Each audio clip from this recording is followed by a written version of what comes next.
Hello everyone, today we're going to spending time to talk around a topic that is related to fresh interior designers and the common mistakes they often make. I think before entering the field of interior design, we need to fully consider these points. Number 1. Ignoring the client's lifestyle and needs.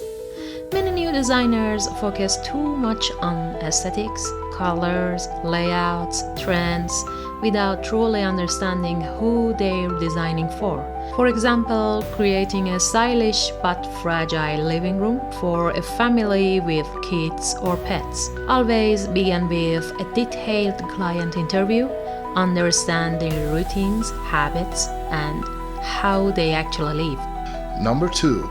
Not measuring accurately, relying on approximate measurements or skipping site verification. Ordering furniture that doesn't fit through the doorway or is too big for the room. Always try to double check dimensions on site. Measure twice, order once. Number 3. Overfilling the space. Trying to include too many elements or statement pieces in one room. Using large furniture, lots of accessories, or heavy patterns in a small apartment.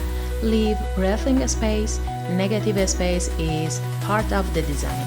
Aim for balance, not clutter. Number 4. Poor lighting design.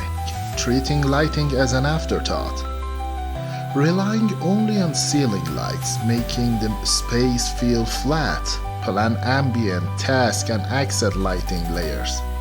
Use warm lighting for comfort and spotlights for focal points. Number 5. Ignoring functionality for the sake of style. Prioritizing how things look over how they work. Example, installing open shelves in a kitchen without considering the dust and maintenance.